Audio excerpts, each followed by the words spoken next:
Phragmites, a perennial reed, a type of grass growing in wet places. Used in bioremediation, that is, a plant that removes heavy metals, such as arsenic, mercury, lead, and so on, from water.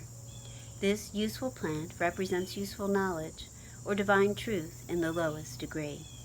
These reed grasses are like the divine truth found in the literal sense of the Bible, just as children's stories are simplified forms or the building blocks for more complex concepts and facts. They are simple, foundational truths.